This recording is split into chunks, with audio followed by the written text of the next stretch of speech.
Hari ni saya nak terangkan berkenaan macam mana cara nak guna Dalbuddy 516.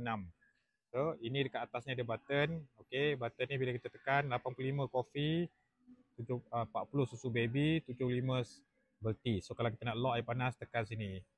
3 saat, dia akan lock, tak boleh guna. Kalau nak unlock balik, tekan balik 3 saat. Okey, ni ada volume kat sini, boleh pilih 120, 250, 500, 1000. Dekat atas ni ada up and down. Macam ni. Okay, kalau kita tak nak dia turun, tekan balik di 3 saat, lampu akan padam. Nampak lampu akan padam. Supaya kita tekan, dia hanya turun air je. Okay, kalau kita nak unlock balik, tekan dia balik 3 saat. Lampu nyala, dia boleh turun. Okay, tu cara macam mana nak guna up and down ni lah. So dekat sini dia ada air ambient. Air ambient ni kalau kita nak on wifi dia, kita tekan di 3 saat. Lampunya wifi akan menyala. Dia blinking maknanya tak search dengan kita punya phone lagi. Kalau katakan dia dah ni detect, dia akan nyala je. Okay, kalau kita nak padam balik, kita tekan sini. Tekan sini 3 saat. Dia akan hilang. Okay, lepas tu kita ada continuous.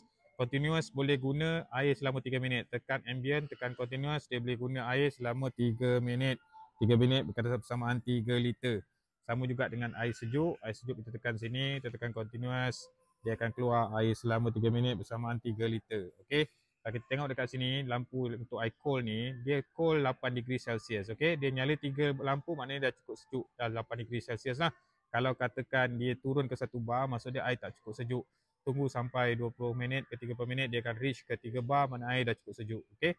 Okay, UV ni untuk protect kita punya nozzle. Nozzle ni expose pada udara, jadi dia terdedah kepada bakteria. Jadi sebab tu kita create UV. UV ni ada 2 cara, satu ialah manual, satu ialah auto. Kalau manual kita tekan dia akan nyala. Okey, kalau auto kita biarkan dia setiap 1 jam sekali dia akan nyala UV ni untuk protect nozzle ni, to make sure tak ada bakteria dekat nozzle ni. Okey. Dan kalau kita guna apa jadi pada UV tadi, dia akan padam. Okey, tu cara macam mana kita nak guna. Okey, katakanlah masa kita tukar filter, apa kita boleh buat? Kita tekan cold button ni untuk reset filter. Macam mana kita buat? Kita tekan dia 3 saat. So lampu akan blinking, maksud dia kita punya filter tu kita dah buat reset. Okey, yang best dengan tunjuk ni, dia boleh ke kiri ke kanan. Dia boleh kiri ke kanan, dia boleh up and down. Kita boleh install dia menegak macam ni ataupun melintang macam ni. Okey, unit dah murah dah sekarang, RM50. Kalau you all nak order, boleh pergi kepada saya punya box biru ataupun you pergi saya punya bio. Terima kasih, bye.